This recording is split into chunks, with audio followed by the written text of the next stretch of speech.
agree. So that's what I'm saying. I don't know if that When we person add, would work for when we us. add to our needs, because our needs of, need to be met within the county because of the legislative function and money, all that. When we add to our needs, then then we take it from someone else. Because currently, then their needs will be less because they are doing some things for us anyway. My vision of this analysis that works for the council would also be very, very, very closely attached to the executive in conversation and knowing what everybody's doing. That's, Need to be, the executive, if it's working, functioning properly, it should be the direction that he's taken. This is the exact direction that we want to be gone to, we want to go to. And it's concerned that it's more of a mystery right now. So how would we correct that with the position that we have right now? How is that going to be corrected? The only way we can correct it is we've got to get a better relationship with our executive among all council members. That is the most important thing that we can do right now, is get the council and the executive on the same page, moving in the same direction. And I don't think we've got it now. We don't have it now. And I'm not exactly sure how we want to facilitate that. You called me a while ago and wanted to have some meetings where we got together and just have to write down good discussion, and apparently some of the council members didn't want to have anything to do with that. But I think that's probably what needs to happen, and I think that's the desire of our executive. He's not happy with the way things are going. I feel like we're at a standstill right now. We aren't going any place. We aren't moving forward. We're just jumping up and down in one place and nothing's getting solved. We're walking around on eggs is what we are. We are. We're walking around, and until we can get that going and have some kind of agreement or whatever it is that we need to do, we've got to move forward. We just can't keep going like we are and not have any cooperation between the council or the executive. We've got to move forward. We've got to conduct county business. And until we do that, we're not getting any place. And that's why I was wondering if maybe this is a position to get us moving forward. But, I really don't think it should be full-time, but what are we going to do to resolve the situation as it is? I agree with David. Janine is working too many hours. She's trying to keep everything going, trying to keep the agenda going, trying to keep our schedule straight. We need someone that's going to work for both of us, for both the executive and the council. But until we can decide that we can have a good discussion with the executive and move forward, we're not going to get any place. We're not. Well, I don't know. Dirk, you're the man on the outside looking in. Tell us what you think. I just have happened to be in a professional position like this before when I worked for the city of Provo. I was the budget and policy analyst for the council, and they had an executive director as well. And we reported to the chair every year, and that even when it turned over, we still reported to the chair. I just thought I'd offer my 2 cents, just the fact that they had this similar type of government where there's the healthy tension between the executive and the legislative branch. And our office did often go and do that role in doing research for the council and contacting department heads, and it just so happened that Mayor Billings back then was a pretty strong personality, and the chair and vice chair I worked for happened to be pretty strong personalities, and we actually worked with some of those department heads and the mayor's staff, and it ended up being a way that we were able to work some things out for the leaders. And we also did many research projects even for individual council members at the request of the chair. And so just my 2 cents is that you could easily have, as we're growing as a county and the issues become more complex, I'm not advocating for, I'm just saying that you really, because I've been there and I saw all the work that we did, that it wouldn't, there's plenty of work for one person, even full-time, to do that for you. And I know you guys have mentioned to work for both sides, but really they would be your analysts, and they would be, it's their job to go out and research things from your point of view and then put them in memos and write different issues and even speak at council meetings. And in a way, it's really, it's their job to represent the council, and that's kind of a cool additional voice for the council, I guess you could say. So I think we just support it for identified the sure. person that we need to put in that position is what I'm thinking. You know, serious. Yeah, That's to be discussed in the future, but he's had experience doing the things that we need to see done. And word for thought, that's, don't mean anything. We're not offering you any job, we're not taking anyone away from you, we're just talking. You happen to be here. Yes, and I just wanted to add that I think there's wisdom in having someone there. And you know what? There's wisdom in starting them out maybe as a part-time as well, and then saying, oh, whoa, we could really use this person maybe more. We need them to do more, but you know, you can ease into it. There's nothing wrong with that as well. I know that we're getting more and more that we need to look at policy, we need to look at state, we need to look at county, codes, all of that. Budget, I don't have time to go in and just look at every little policy and code. If we had a person that would do that for us and then report into us, that would save all of us a lot of time and effort, and it would give us a good understanding of exactly what we're looking at, too. Madam That's Chair, my could I thing. make a comment Yes, as well? please. That kind of policy analyst, I think you could use one. As I became county attorney, talked about the need to update the code. And in the Ordinance and Policy Review Committee meeting this morning, we looked at updating a provision that hadn't been touched since 1969. The attorney's office can help craft language that would meet your objectives. But figuring out what your objectives are shouldn't really be the attorney's office's role. And so I've discovered that the attorney's office can only help so much in updating the code.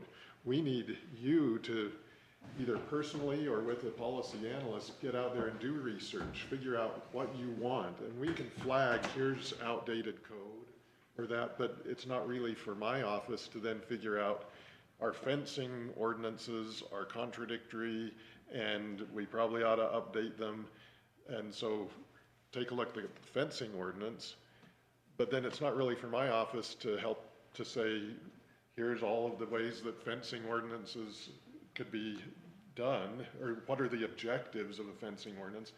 You need to figure out those policy issues, and you could use some help doing that. And then my office would work with that person who's talking to you all, saying, here's what the council wants to accomplish. Great, we can draft something to try to accomplish that. But my staff doesn't have time to research the different policies for you. Okay. And that is a job that is different than what Janine does. Yeah, that's true.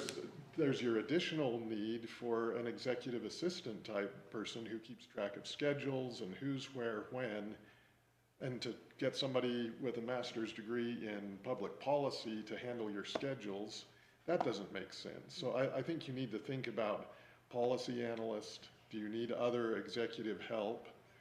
Because Janine, I'm in this building a lot, and Janine's in this building more than me.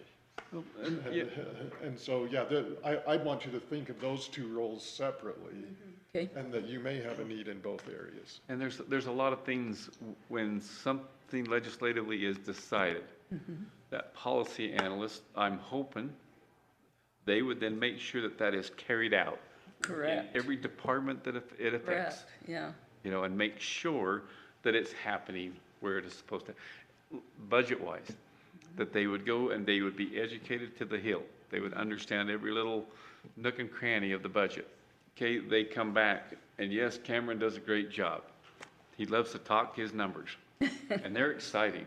Anyway, but no, but bringing it back, that policy analyst could, you know, say, well, okay, we have found this and this and this, and they could really, I guess, someone that's just, that we go to, that our total confidence is in, and they're working with all the other parts. Because Cameron, you don't need 7 people to come in at different times to talk to you. You don't need, of which, never mind, I was gonna say something else. But there's other things that, you know, basically we would send our policy analyst to you, to what other departments, and they're working through that, and then they bring that back to us. I think what you're saying is absolutely true, but can't we do it within the staff that we already have? That's what I'm saying. Well, now, okay, and you know how many times, oh, we've got to divide, we got to make legislative, executive, we start doing that, and you're talking, no, we need to marry it all, kumbaya together. And I'm hearing both ends of the spectrum, okay? That's the way I would And do so it, if we is want, I would- if you I want to would- have the kumbaya all together, I don't know whether we'll ever come together, because there are 2 branches and there's a reason for 2 branches. That's what I'm hearing, and I've heard that many, many times the past year and a half, so. Well, I'm always a person that you marry everybody and y'all work together, but, you know, if we can't do it, then that's all right. Well, I'm, And I agree with the direction that Gordon's going. I mean, we talk about separation and all this stuff, but in reality, we do need to work in concert. And It's only when, prior to the last year or so, we did. We did. And so, you know, we don't control who gets elected to what position. That, we don't have any say-so over that. But what we can do is, if we're working in concert, say with a policy analyst, and they're working for us and for the executive, then we have as much input and control over that person as the executive side does. And so, in that regard, if that person is working for us but also assisting executive, then it kind of turns to our control. well, you know, I think if I was the boss of all this, what I would do is I would pull our assistant executive and our policy analysis, and we'd put them right in the middle of the council, and let them and the executive and the council all use those 2 individuals to the best of their ability. Can I And, make a comment to that? please do. From an HR perspective, I see that we could have some concerns. Because at this point where we're at, I could see that the use of the time may not seem fair. And there could be a problem on either side saying that they're using this person more, they're not getting the exact use out of that person. So I would recommend that we look at the original idea of going with a policy analyst just for the council that reports to the council chair.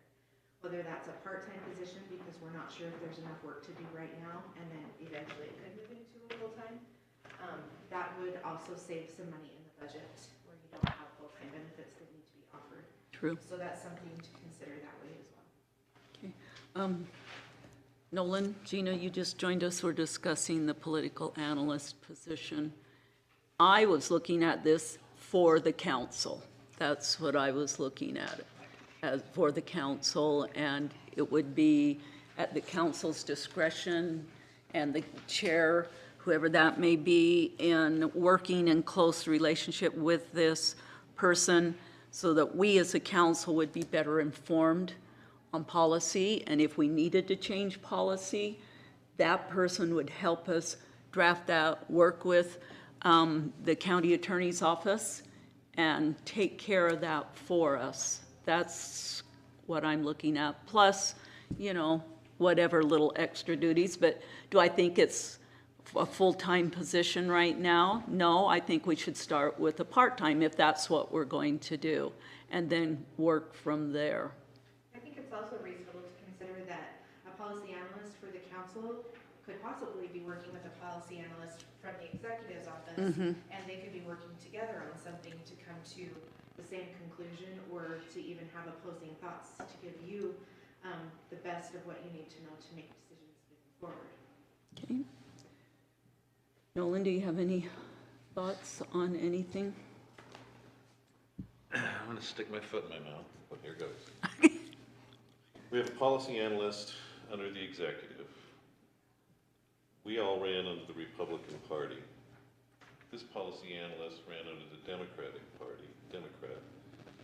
So I see conflict. I'm not throwing darts at the person. I'm just saying from a position standpoint, we vote Republican, we do all of those things. We've came here, and now we're asking a person who is under the Democrat Party to come in and be a same policy analyst that's to a Republican council. And I'm saying, when I look at the costs of things and the policy there, that I'm almost saying, doesn't that breed differences in opinion in those areas? Am I off base here anywhere? No? And so I'm seeing that as a concern, and so if I'm being counseled from a person who's on the opposite political party, I can listen, but the word counsel is what I'm looking for here on a policy analyst for the council. Yeah, And I'm spelling counsel different on each of those situations. Yes, I get that. I think So- maybe you came in on a partial conversation that we talked about sharing a person, but I think the conversation has now shifted to be a separate person and a new person coming into the county, not someone that's already existing. Okay, so then I come back that the council needs their own policy analyst. Okay. And granted, there could be a Democrat council person nominated or anything else down there, so you've got to watch that. But at the same point, we're in politics, so we got to respect the party and what we're voting for as far as policies that cost money or raise issues for taxpayers or anything else. That's where I'm sitting. So, and like Dave said, I mean, when there's a budget or when there's something done and we got follow through, I almost say you could have a half-time or almost three-quarter time or full-time when you talk about chasing these things down. And, I mean, you go back, I'm sitting here a year ago and we talked about, okay, let's get this piece of property bought done. That analyst could sit there and say, okay, the council said this, where are we going on this? We need somebody who is driving these things through, is what I'm saying. And then come back to us Exactly. saying, hey, it hasn't been done yet, and then we go, why hasn't it? You know, we need to push on that because it was, those kind of things were requested. Yeah. So I want that follow through. And yes, we all ran and we're here and we're doing that, but, like today, Gina and I are in another political thing, so we weren't hearing enough of that. So that takes us away from that thing, a policy analyst. And then I also wonder from the Closed Meeting Act, I mean, this person's gonna be talking with each council member, but they've gotta be voiced on that, and you go to the legislature and all of those things. I just see a broad function that helps the council function and meet and know and see all of those things. I mean, I see the email that Gina sent us this week, and I'm like, good night, how much time did you put into that? You know? And I don't have that time, so. Right, that's just what I said too. I don't have the time to do all of that. Anyone else? I'd like to say something. Sure, Gina. Thank you, and I don't know what all has been said because we came in late, but Yeah. I've been a big proponent of the council having a policy analyst as an assistant for a while, knowing that that is how others are. I have friends that are policy analysts for Salt Lake County Council members and the Utah County Commissioners each, even though they're full-time commissioners. And I think it could be a full-time position. When you start looking at the stuff we want this person to do, legislative, following up on things, getting information, because it's the council's chair's job to get information to the council. That's what our code says. But that's a huge job. And so to have the chair be able to have that assistance from someone to help with that information, to help with follow through, I think is a full-time job. And I think it needs to be directed by the council, solely at the council, not in order to be mean to anybody, but it'll work better if they're just accountable to the council. So I'm very much in favor of it, and I think that this is a long time coming. The council needs help. Thank you, Gina. Yeah, if you think about and I think John will back me up on this, how many policies, how many codes are we really out of date, here in the county? His office doesn't, like he mentioned, does not have time to go into that, but we, as the legislative branch, should be telling them what we want, not them say, okay, this is it, you guys get to decide what to do. That just slows down the process of everything that needs to be done. So, all right. Are there any other questions or anything that I can answer on that? Okay. Thank you, Amy. So to move forward in the process, if that's what you choose to do, Barbara, I did send you a job requisition form. Okay, So that would just need to be completed. We would need to make sure that there's money in the budget for that. I think Right. Cameron's prepared to speak to that. if you'd Okay. like him to. yes. And then we could go ahead and post that to get moving forward. Okay, I just have one other thing to put out to the council. If and when we do go ahead and post this, we need to decide who's going to be on that committee to hire that person. Do we want it to be the whole council? Do we want majority council and maybe a couple, maybe a Janine to come in and look at that, or whatever? We need to decide that too, as the hiring committee for that person. And that's part of what's asked on that job requisition. Okay, awesome. So that you can put that I in. don't think you'd want the whole council because you don't want a job interview with, as an open meeting. Yeah. Okay, yeah, that's true. Very true. That's very, very true. Probably needs to be probably 3 council members, and Okay. that'd be enough. All right. You don't You'd want be a quorum. involved. And of course, Amy, yeah, Yeah. okay. Very good. Cameron, did you have any financial information for us on that? What we could be looking at and what our budget allows us to do? Almost, I'm just remembering that Amy gave me a note about that. Okay. Heads up, come on.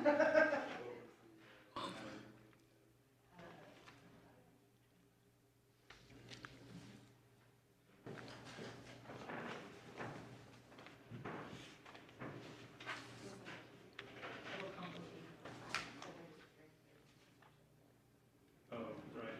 So, you've been apprised already then on the cost, so the question was money in the budget. So, as I was looking at, other proposals that I guess we'll be talking about later, that really was using up money, so it depends on what you do or don't approve. Having said that, anticipating a budget amendment in October, we're still in a very strong position with our fund balance, and there would be more than enough to Okay. this position. So I don't see that as being any detrimental effect to the county by appropriating the cost for this position in this year or in a year moving. Okay. Yeah. Thank you, Cameron. Okay, and I expressed my desire that we have this person hired by the end of the year so that they can hit the ground running at the beginning of the year.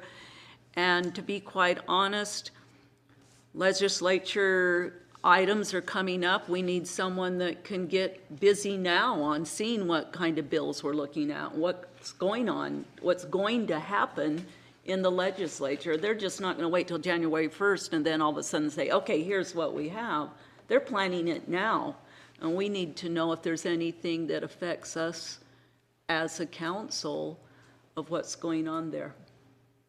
Okay? We'll talk about that. Yep, we later will. on The agenda as to why we don't know. Okay, Okay. good. All right. Yes, thank you, Amy. You're up again now.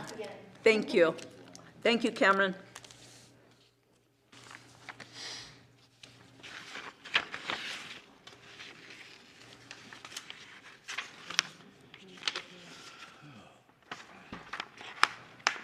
Jeepers, 2:30 to 5. Might need another break here, break between the break. Loosen your tie. That's a good idea. You know, I used to be the primary forester. If you want to do head, shoulders, knees. Hokey pokey. The hokey pokey, you know, whatever you want to do. It would be head, shoulders, knees. No toes. I agree. Like, it's like halfway between the knee and the toe. I'm gonna do that one on on Zoom. Not participating. All right, well, we're gonna be shifting into some compensation. Needs to be on. So, the compensation committee has been meeting and we have a recommendation for the council. And so, You didn't get this is recorded what when you I'll be took a talking shot to at you her, about didn't today. We're gonna go over some compensation terms as a reminder of what each of those mean. We're gonna talk about inflation, turnover, market changes, mid-year recommendation, how it affects the 2023 budget, and then cost and the budget. So jumping right in, we will be just talking, or I'll be using the terms market, merit, cost of living, and compression. Oh, before I define all of those for you, I did send these slides to your email. Yeah, I got So the, you yeah. have them if you'd like to follow along, or if you need to refer to them later, you have them so that you'll be able to look at those. They in the email then rather than FTP, right? Yes, it was emailed, it was shared as a Google slide, so. Now you remember where my email goes now. I know, right? So look in the trash. for me. So when we talk about market, this is the average rate of pay for each position based on survey data received from our comparison group and other salary surveys. When we talk a merit increase, it's also known as pay for performance, and it's defined as a raise in pay based on a set of criteria that are used during the annual performance review. A cost of living adjustment also goes by the acronym of COLA. And so that represents the amount of monetary change in the cost of living within a particular geographic region during a given calendar year. And then compression. When a change in the market occurs, that causes wages to increase, and those being hired are starting at a rate that is comparable or higher than those that have been in the position for many years. So I'll be using these terms. I wanted you to, I know I defined these for you in years before, but it has been probably about a year since we went over them, so I just wanted to make sure that everyone was on the same page and understood when I start using these words what those definitions are. So inflation rate, this should not be a surprise to anyone who's living anywhere in the United States of America, right? This is new data that just came out this morning. Over the last 12 months, the CPIU, or the Consumer Price Index, has increased by 8.1%. Food prices advanced 10.8%. I don't know about you, but I sure feel that when I go to the grocery store or even out to eat at a restaurant. And energy prices rose 20%, and that is largely the result of the increase in price of gasoline.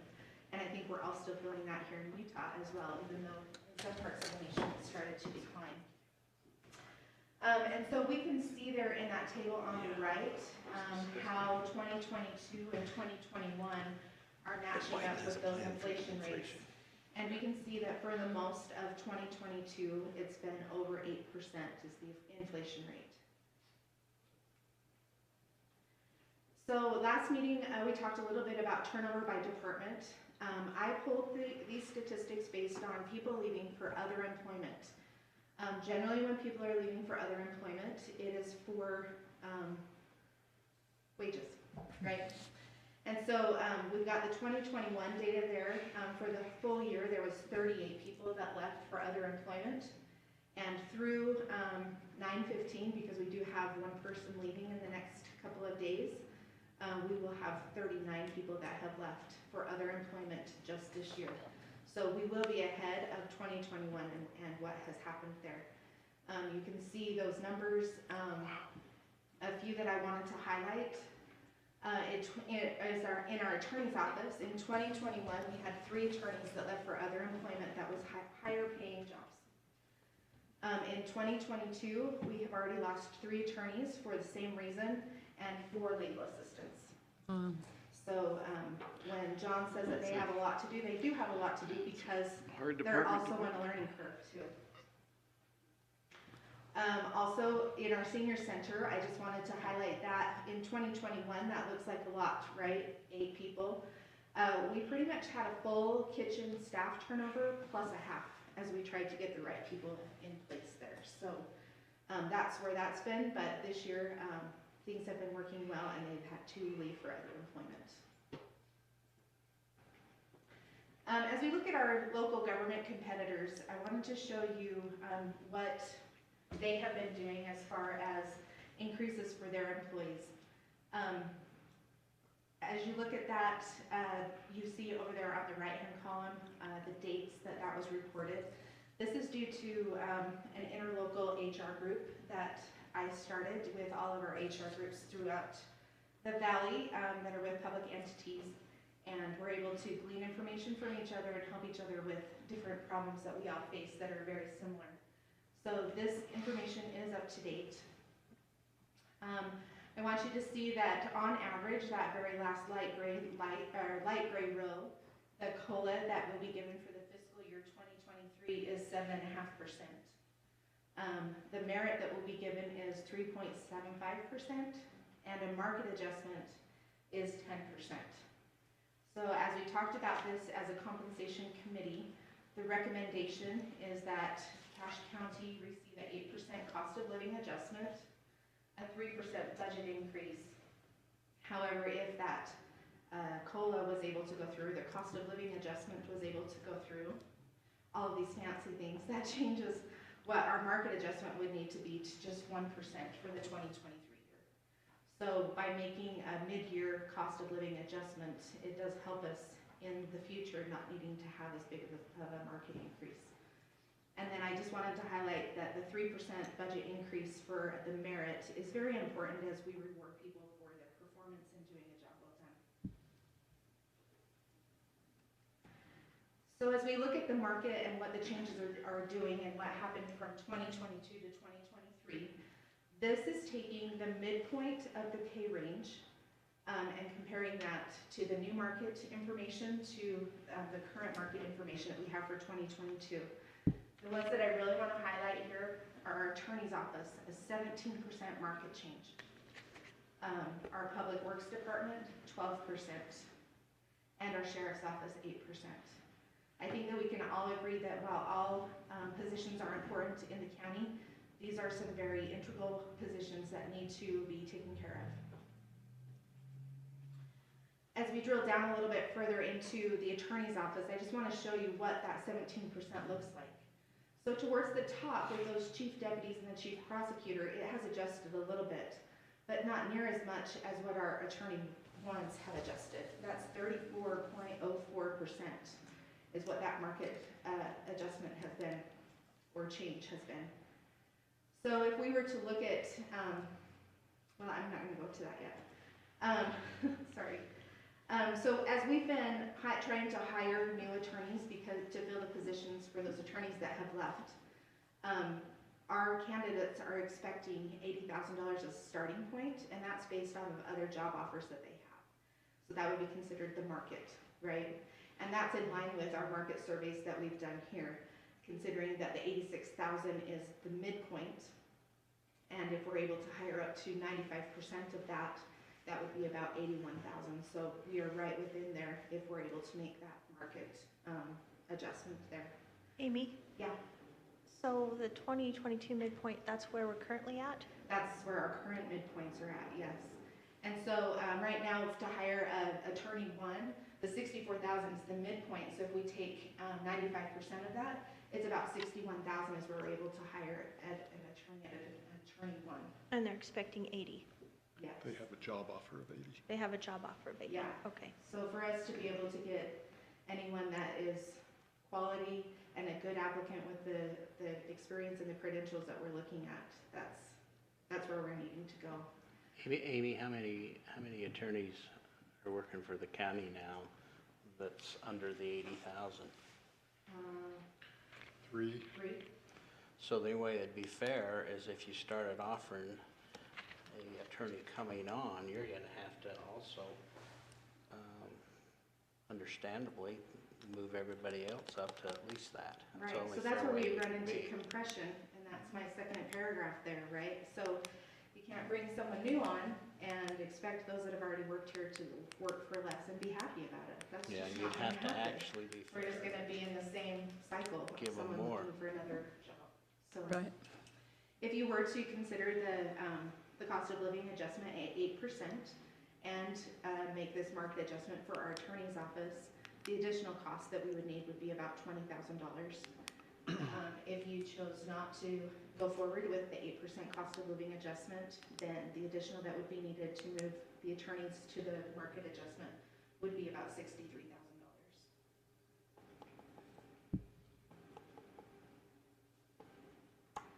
So you're probably wondering, what does all of this cost, right? Yes, I know. So recommended from the compensation committee is the 8% cost of living adjustment, retroing that back to July 3rd, 2022. So for all employees, the cost would be $990,000. Yes, this includes benefits as well. And for elected officials, it would be an additional $50,000. So the total would be $1,040,000. To make, and then I did talk about this already, but the market adjustment for the attorney's office, making that effective at the beginning of this pay period, starting September 11th, 2023. If there was an 8% COLA, it would be an additional $20,000. Without the COLA, it would be $63,000. And that's on an annual cost. So for 2022, it would be on a different rate than that, because that's for the annual. So we would take it based on how many pay periods were left. So, and there is budget for that. So this is where Cameron and I high five and he talks numbers to you.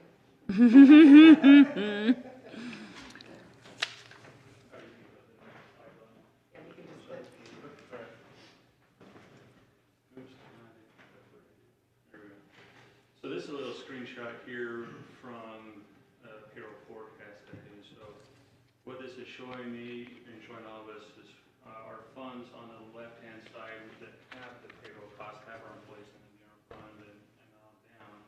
And what our forecast is compared to our budget and what do we have a surplus. So you'll notice in almost every fund we have a surplus, but the airport is projecting a deficit there. That's due to a retirement and leave time payouts kind of thing. So there's an adjustment that we'll need to address there. But even considering that right now, we're showing a surplus of $965,000, which in some ways can seem really mind-blowing. But I want to back up to those slides that talk about how many people are leaving, and that's what's creating this type of a forecast.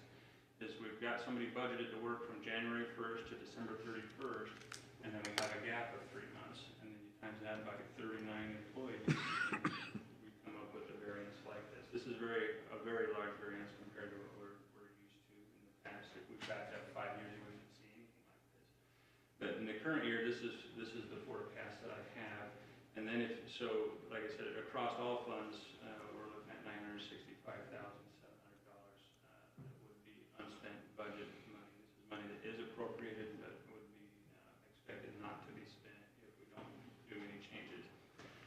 The additional amount then right below there talks about that compensation reserve, and that's, if you remember, that's one we talked about before, where we had appropriated money at the beginning of the year for annual increases.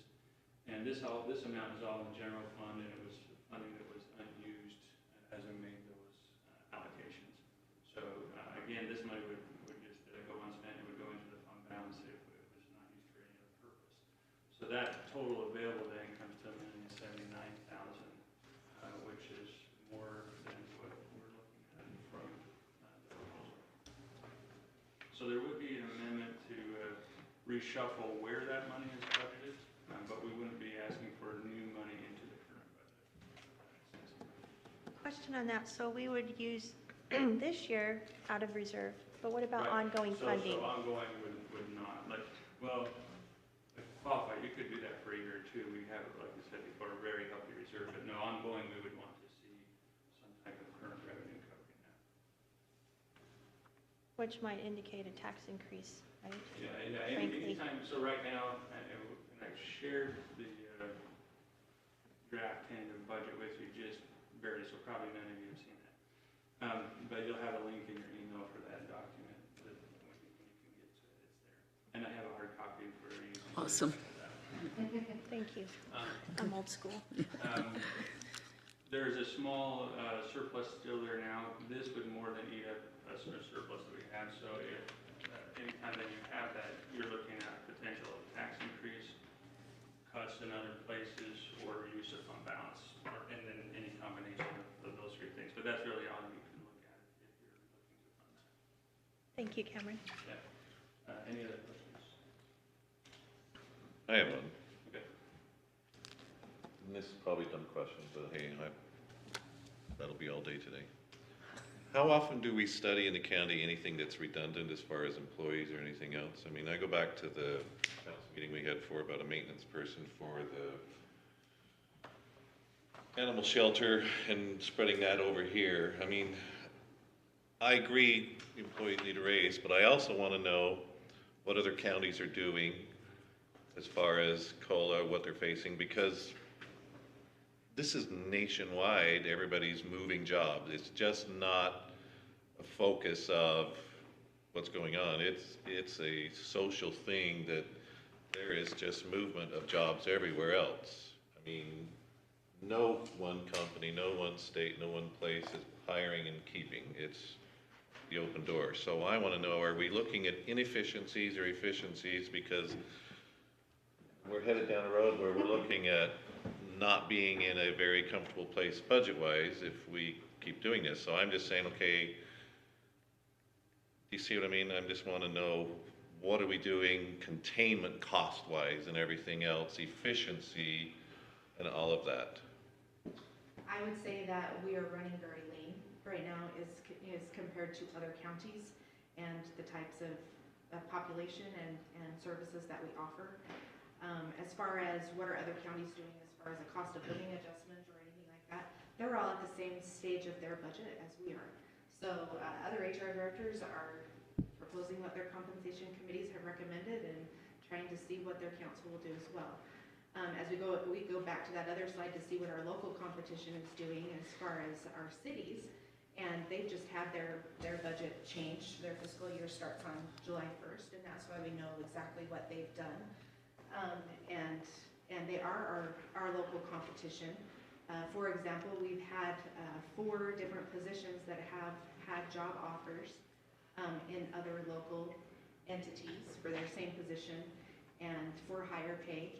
And we just have to look at that person and that position and say, what do we need to do? Is it worth letting them go and starting over? Or is it best to look at what that offer is and see if we can counteroffer and match what they're doing to see if they'll stay.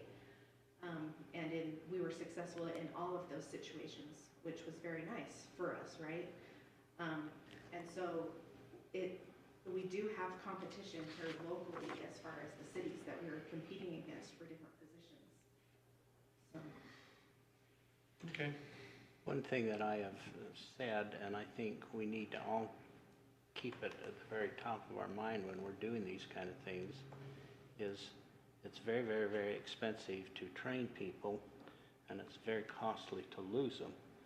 It's much more important, and it's our assignment as a council to do the very best we can to retain our employees so that we don't have to hire somebody and train them and be that far behind. So, I mean, I get so discouraged when I see the amount of money that we just gave all our employees a $2,400 bonus. And then the next day, Amy shows the compensation committee that we got to give them another 8% cost of living raise, and you just sit there and you just tighten up and you cringe in that. But the bottom line is still, it's our assignment as county councilmen to make sure that our workforce stays constant and trained and efficient. And 39 people is a lot of people that you have lost that now we're going to have to train. Even if they're experienced, you still got to train them the county way, and that takes time. So I think I would encourage the council to look at this and say, I don't know if we've got a lot of choice.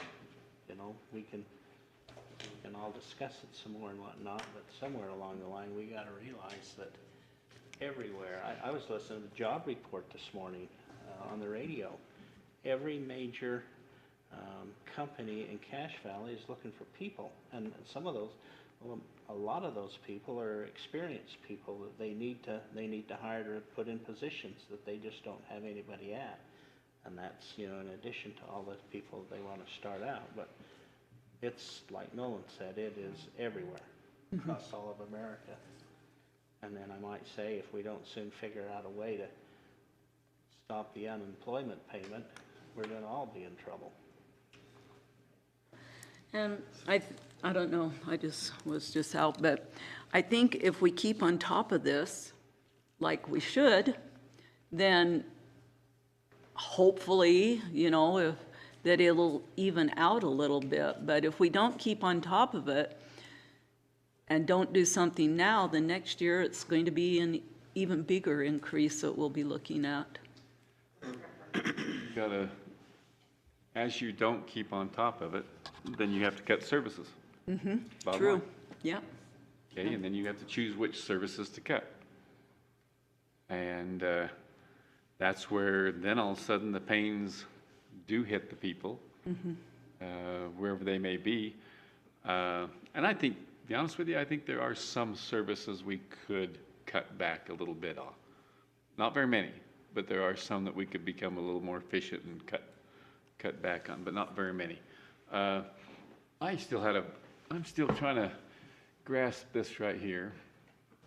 You're saying $965,700. Cameron, you can wake up. This amount right here, this surplus, they are monies that are not being used because people have left. Yeah, this is a payroll variance. This is not related to any. To anything other else. expense, yeah. Okay, now has any of those surplus monies from people leaving, any of that been redirected to other things? No. So what this is showing us right here, this is our forecast for that, and that is our payroll budget. Those Okay. are the payroll budget numbers, and then the surplus is the difference between the two. And that's just So because, that is our current budget, and that's our. and that's just because they have left though, Yeah, we're talking. Those are just, this is money. To me, that's pretty dramatic. To me, that's pretty dramatic when you've got that kind of a surplus. Yeah. And when And you you're, can see where it is. So the general fund, 600,000, that's where you expect, that's where most of the employees Yeah, are, right? But if right. you remember our graph, I don't know how to make it go backwards, maybe. Just scroll it back. Okay, or was the, Oh, that's forward. Go the other way. sorry. Let's go back, past all the fancy stuff. Oop, right. yeah, Yeah, so we look at how many are in the sheriff's office or how many are in the attorney's office. That might be even one in the IT. I mean, these are professional Right, positions or right. they're secondary positions in the sheriff's office. So this, one person can add up really quick when we talk about, it's not only their wage, but their benefit and retirement system costs and everything that goes with it. So when you start talking about 39 people, we get there really fast. well, I'm shocked that even some of these departments don't. You're talking maybe a 70% turnover within those departments. Yeah, it's rough. I would guess. I there's would really worry personally, sorry to interrupt, but I'd really worry personally, if you got like a 70% turnover just in one small department, I'm real curious, is it all money? So this is showing for other employment. So there Yeah. are other reasons that there's been turnover. This is not showing total turnover for the county. There's more than 39 this- people that have left this year. Okay. But this is just for, This is just. people Increase who have and left want for money. other Yeah. employment. I would guess after you look at those numbers, if you've lost 7 attorneys, I would That's guess, right. John, there See, isn't the a real lot going 965 on in the attorney's considers office more right than now. just the There's 39 nobody people. working. I was trying to Say that calculate, again? I I didn't hear. get paid some big bucks, I understand that, thank you. That makes sense. I was just making a comment here. We've lost 7 attorneys. We didn't have 100 attorneys in the office, and so 7 is probably more than half. I would guess there's not a real lot of caseload that we're able to cover on a timely manner because of the lack of attorneys. We're covering the full caseload. They're working hard to do it. And that number 7 is 3 attorneys and 4 assistants since Oh, beginning okay. of the year. But over the last year from today, we've had 6 attorneys leave. That includes James as he left for a higher paying job to Weber County. Clark Harms, who left for a higher paying job at Weber County. Our most recent one was Elisa Larson, who left mid-$70,000 job here for a $105,000 job at the university. We've turned over half of our attorneys in the last year. And to the efficiency question in our office as an example, we have 3 district court judges and who hear felony cases, and we have 2 attorneys in each of those courtrooms. One that does we call it the special victims crimes, usually the sex assault type crimes and special victims crimes, domestic violence at a higher level, and then just a general felony prosecutor. The general felony prosecutor has hundreds of cases, but they aren't as intensive, and the special victims prosecutors have a somewhat lower caseload, but they're the harder cases. So that's 6 of our attorneys.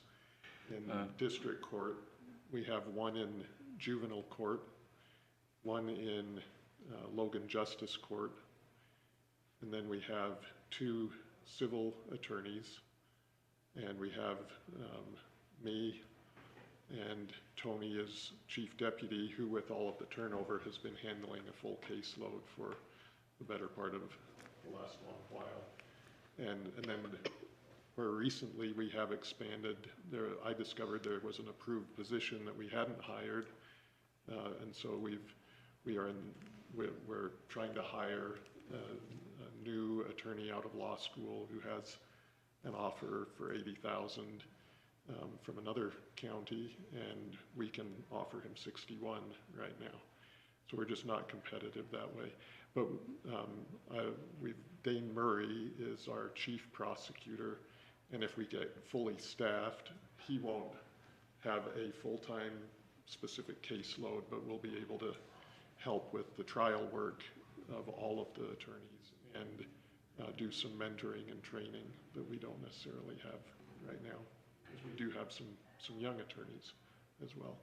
Tony, of course, has been helping with a full-time caseload for the last while. We would like him, and his plan is, as we get fully staffed, for him to become an assistant United States attorney so that we could prosecute in federal court the cases that the United States Attorney's Office won't take. They are very particular about the cases that they'll prosecute.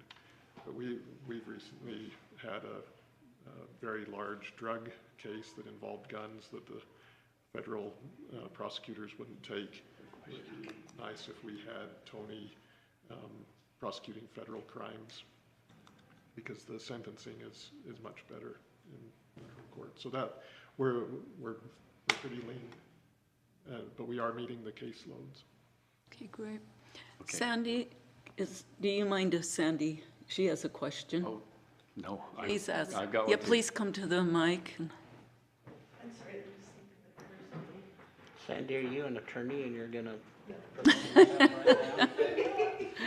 No, the question that occurred to me is, you have the budget surplus because the 39 people that are no longer here, the money that you were gonna pay them, so you're gonna give raises to everybody else. Are those jobs still open? And do we need to then, will there be jobs that need to be filled at the higher compensation rate for the rest of the year?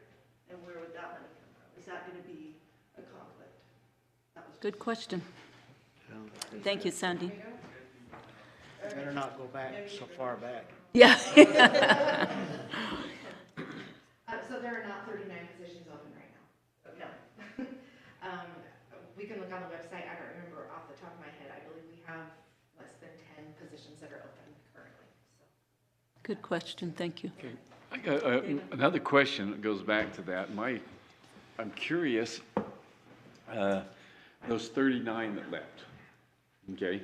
And I've had discussions with, not all 39, with several of them, and just ask, why'd you leave? And some of them says, yeah, money was better somewhere else. But most of them say that they went to a better job, and they're getting paid more, but that isn't why they left. That's what concerns me. So I think there's some that we should be keeping. I guess because it's more than just pay. It really is.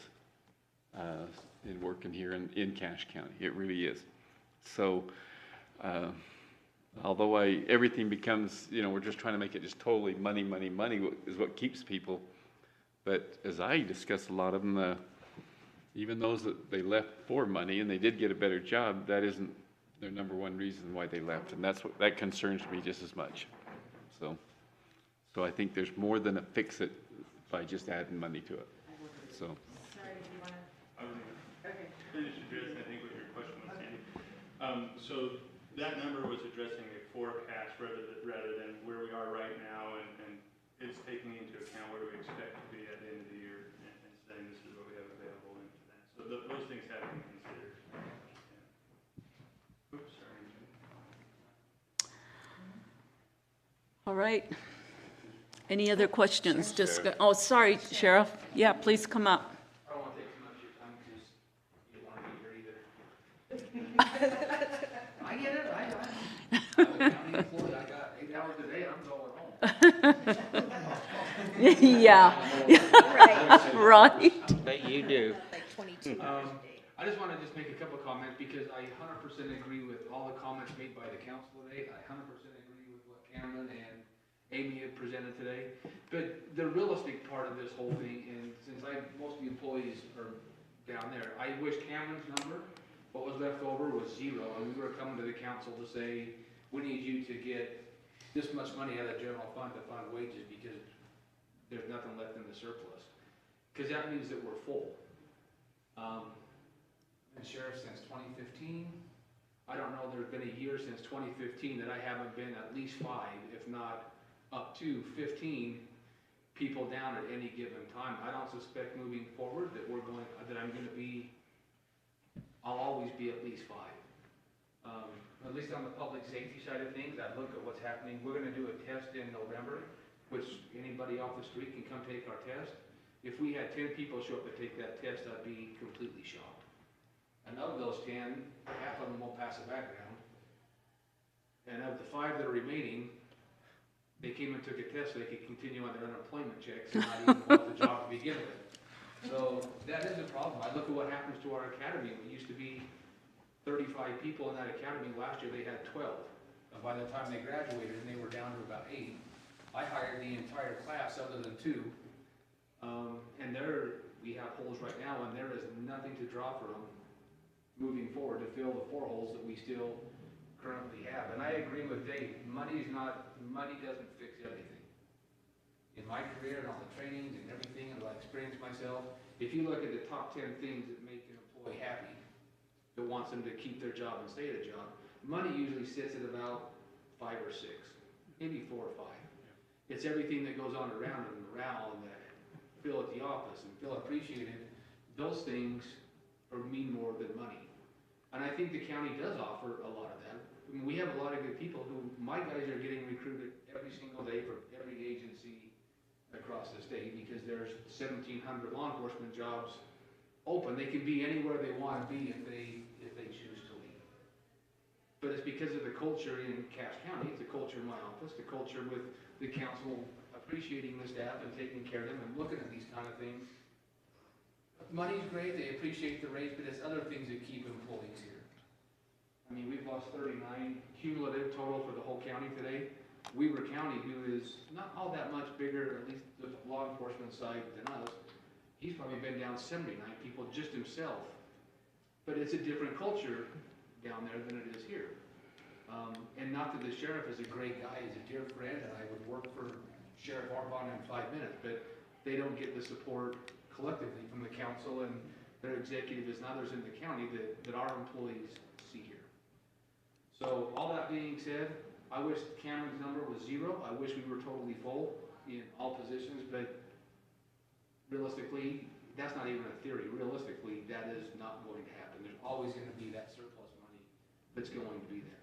It may jump up and down, higher or lower, but I wish we could all be fully staffed all the time, and we just have to come and beg for money out of the general fund for a raise, but I don't see that happening anytime soon. And I do really appreciate what Nolan said about things we can look at to consolidate and be more efficient with the things that we do. And I think the county took one huge step, and that was been a few years ago when we combined county ITs and got Barb, and I didn't have IT in my office. I mean, that was, of all the things I think that I'm the happiest about since I've been elected, that was one of the big ones, because we are now all connected through the IT. The phone systems are the same. Everybody's kind of cross-trained between each department, and that's awesome. If there's other things we can look at that way, I think we should take a look at those things. There's always room for improvement on something. Yeah, absolutely. Staffing level wise, I look at what my jail division has increased one person in probably 15 years. We haven't asked for more bodies because we really haven't needed the bodies in the jail division. We've increased the patrol side of things, the criminal side of things, by a few bodies over the year, 5 or 6 bodies over the last 7 or 8 years. But a lot of that comes through the contracts to our cities and our patrol for the contracts. I think the county's done a fantastic job, at least staffing level wise, what the county's responsible for, which is the unincorporated county. I think you guys have been very supportive and got us right where we need to be with those things. So I do appreciate the council. These are hard decisions, and it's a lot of money. But it does mean a lot more than just the funds itself. It's the support that the council lends to all the employees that means as much as the money is ever going to me. Thank you, Sheriff. Appreciate that. Back to my comment on the inefficiencies. I think I applaud all of our county employees, but I think it comes to, I mean, we're talking about a policy analyst. Do we need a policy analyst in the executive's office? Do we need some of these positions that we've filled in books lately that, I mean, if we got 2 policy analysts, do we need a lobbyist group? No. I mean, these are things I'm saying efficiency. I mean, kudos to the sheriff's department, kudos to the staff and everybody else, because you are working, but have we put bureaucratic things up here that just cost the county and it's inefficient? There's where I'm headed. Good point. Okay. I'm one of those that says, you know what, there should be a maintenance team. Well, that's what I was And pointing it at. is the same team that, you know, like we've talked about. Right. That goes out to the public works out there, it goes to the sheriffs, it goes to the impound, impound, or the, what do we call it? What was the name of Animal it? services, don't say dog pound. Animal. We go to That was pet. Did I say that? Sheriff Jensen's house. And, anyway, and here and everywhere, and they take care of the summer maintenance, the winter maintenance, and work with the fairgrounds. I just have kind of maybe one team that is doing all of that versus all these many teams. So, I don't know. I still think there's analysis that needs to be run on. Little efficiencies like that, I think, could be great. I agree. I do too. So for your next steps, because I know we're getting short on time, on tonight's agenda, there is an item that is for consideration for the cost of living adjustment. It looks like it's 11C. The recommendation is to have the distribution of the retro pay back to July 3rd, 2022 to be distributed on an off payroll week, which would be September 23rd, 2022. The reason for this is it's easier in our finance department to do that, but also it helps our employees to not get their hopes up that their base pay went up that high with all of that back pay, but it gives them that back pay. They're able to see that it was for a certain period of time, and then their base pay would be adjusted on the following check that they would be receiving on September 30th. Also for consideration would be for the 2023 market adjustment to the attorney's wages to be effective September 11th, 2022. That would just be pushing that market adjustment ahead by 3 months rather than incorporating that into our January and into our 2023 budget. Okay. Any other questions or anything I can answer for you? And then the magic begins as to how do we finance it for 2023? That's exactly right. The continuance of it. Have any comments on that? We discussed that a little bit. There's 3 options: taxes, cost, Say that again, Cameron. Taxes what? anytime you have that greater expenditures than you do revenues, then you gotta look at increasing revenue or tax increase, or you gotta look at cutting expenses or using the fund balance for that current year. That's really the 3 options anytime you have that scenario. Okay. Thank you. I do have a question. Oh. How are we doing this if we're not doing a budget opening? Don't we need a budget opening to be able to change where this revenue is and where it's going?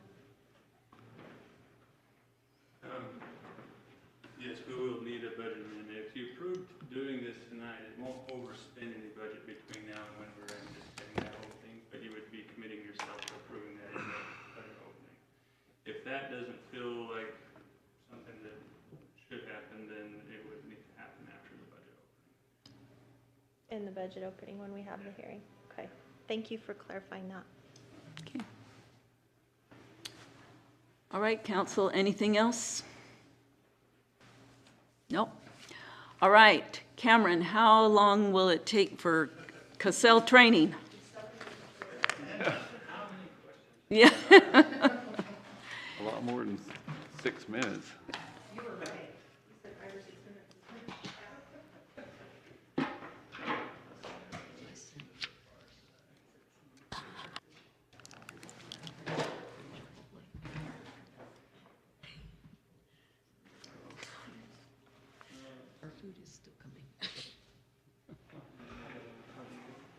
Before we get started, is this something that is our food here yet? Oh, I was gonna say, maybe we should get food and then continue on, but, okay, let's go. Chick-fil-A? No. Chick-fil-A. Chick-fil-A filet? We went to Chipotle by accident. Uh-oh. They've gone to Chick-fil-A now to get it, so. Okay. it's coming. Okay, good deal. Thank you. Oh. Careful what you dip the chicken in. So on July 6th, I sent out an email to each of you individually that would give you the URL for this website. I can send that to you again if you still need it, but it should still be there unless you delete it. Would you please send that? Will you I please need to send get it? to everybody. Yeah. Okay. I'll just resend it to everyone. Because all mine went to trash, so. And if you don't get it then in the next tomorrow, today or tomorrow, then absolutely feel free to give me a call and look for it. But I'll send those out, and it will bring you to here. So this is the login for that website. Now, in that email, I had what your user ID and password is, and your user ID being a number, your password.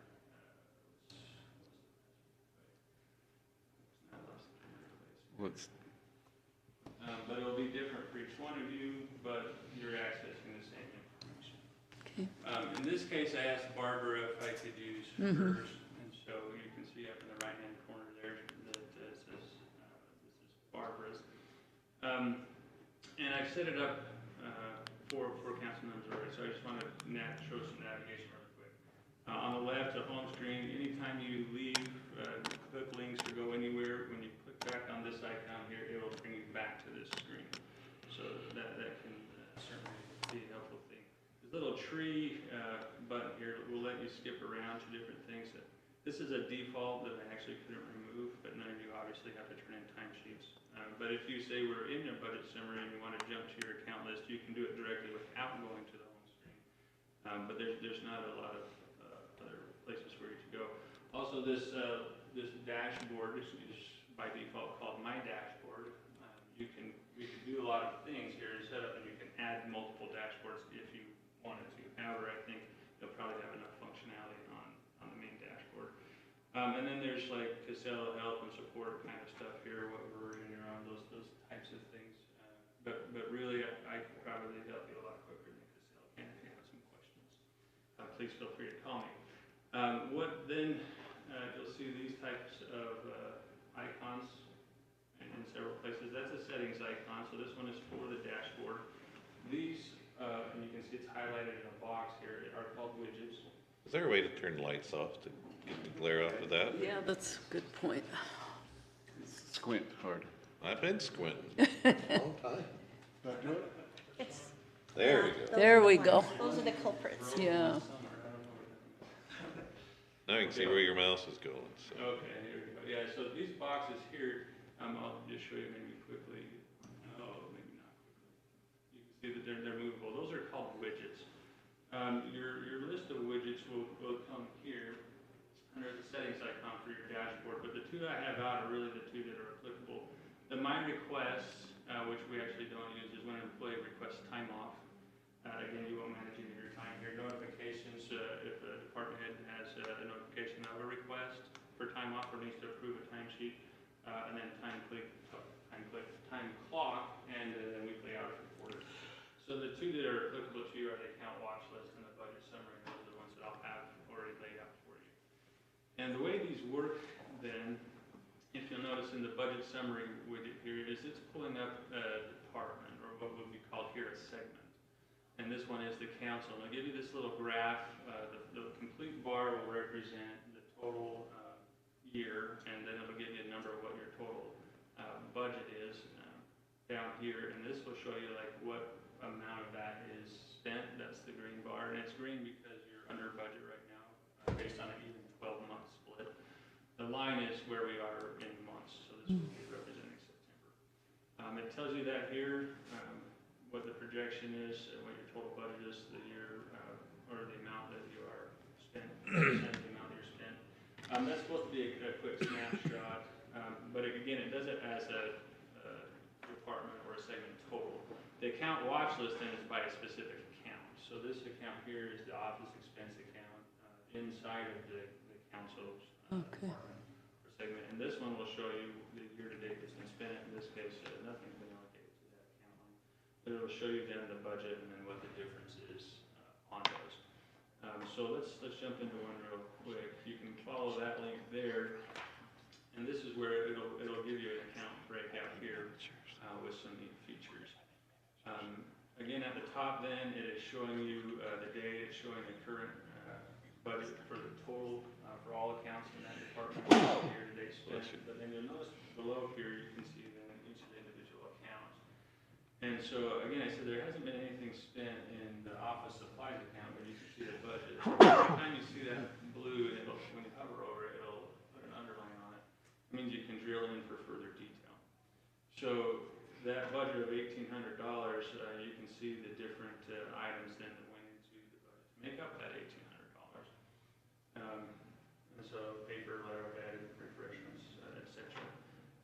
On one where, let's say on travel, you have a budget of $12,000, and again, you can click into that and see specifically why it was $12,000, but you'll notice year to date there's an expense of $7,700.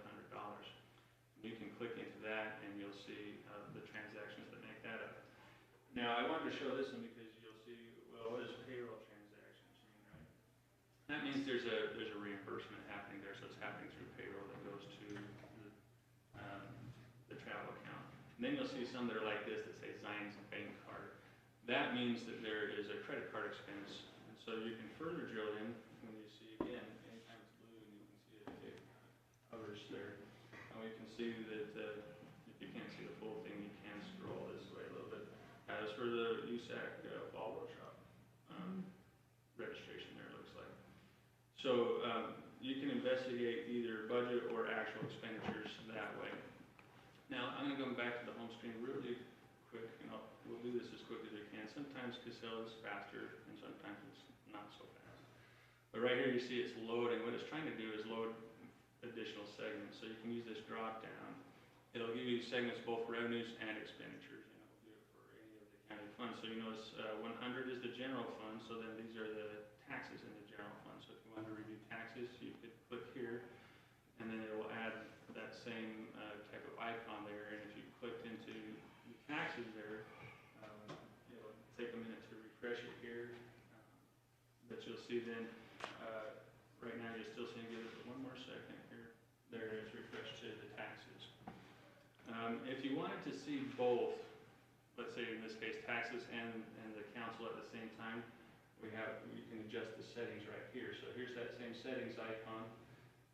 It'll say departments here, but I really would steer you away from that. It's going to work a lot better defined by segments. And we can get into why Casella calls everything what they do. But you can see here it was taxes in the filter there because that's what we said. But you can drop down here, and we'll navigate and we'll find the council again, and we'll add that in there.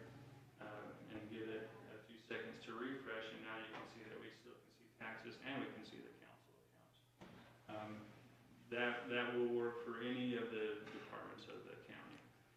What I would caution you on, if you're going to use it in that way, is don't say, oh, I don't want to see taxes or council, I want to see finance, and then you delete both of those, because as soon as you do that, it's going to try to load everything. So I would take one out, add the new one in, and then take the old one out, kind of idea. It'll work much faster for you that way. See, notice it was 0 on overtime. That was talking about Janine, right? All of us. All the council. It just means you didn't get paid overtime. You didn't get paid any overtime. No, I wonder Doesn't mean why. you didn't work overtime, you just didn't get paid overtime. If you're tired of seeing taxes, there's little X here, or any other one that you may add, you can just click those and then they'll go away.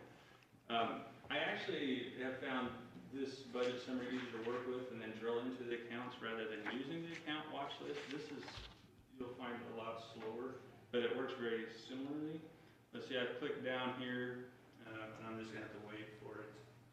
We do have a large number of accounts. Even when we say we're done using an account, Cassell still wants to review every account that's ever been made.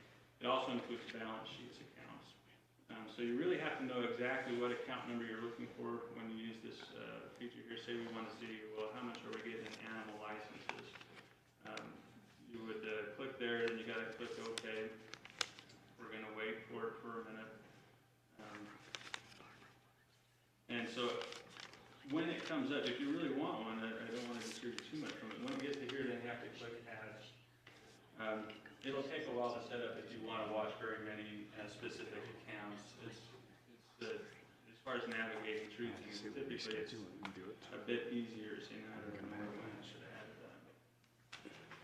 It's a bit easier to pull your there it goes, your segment up and then look at the accounts that way. But if these were the two accounts that you just, as soon as I log in, I want to see what they're saying, then that's available to you. You can put them here. This one again shows you a year-to-date amount spent, and in this case, this might be an old account because there's nothing in it. There's no year-to-date, there's no budget. So we're like, oh, maybe that's the wrong account. Click your X and it'll go away. So about this, one more thing, I guess, on what period you're in. So we'll jump back into the council here. This will default you to the current period. So right now it should bring up September. This is telling us as of August the 31st. So that was the last month end close. If you're like, well, I don't want to look at August, I do want to look at September, or I want to look at last year, or I want to look at what the budget is for next year, you can adjust your period here. And so you can scroll backwards, and I can look at April of 21, or I can say, I want to see what the budget so far is for 2023. Our original budget will go into what's called 0-0. So you'll notice 14 periods plus a 0 period. Period 13 and 14 are adjustment periods for audit purposes when we do our external audits. 1 through 12 is explanatory, is January through December. Period 0 then is what we're doing right now, the 23 budget. Everything gets entered into that 0 period. So if I clicked on the 0 period then, this will show us what we've got entered into the council budget so far for next year. So again, year to date, then it's 0 because we haven't spent anything in 23 yet, but we can start looking at what those budget numbers are. Again, all of them being something that you can click into and see that further detail. So I'll send that link out, and if you have any questions or concerns, get logged in. Please give me a call. But any further questions at this point for how that works? Yeah, that doesn't look as difficult as I thought it might be. Pretty simple, and Yeah. you can really see any detail you want to see. Yeah, and I did want to point out that, so I did share a link for the 23 budgets there, but you can actually come here and you could look at any department, any account, see what we have in there for the 23 budget at this point. Awesome. Hey, any questions for Cameron? To me, it's, Not when we got this chicken is waiting easy to on it. follow, easy to find, and I still don't know why we weren't allowed to have this, you Yeah. know? So, I think this is wonderful. Yeah, thank you, Cameron. I agree. Thank you very much. All right. I'm glad someone gave us That said, any other comments? Then we will take a break till 5 o'clock. Thank you, everyone. Appreciate all of you. I'm logging you out, Barbara. Okay, good.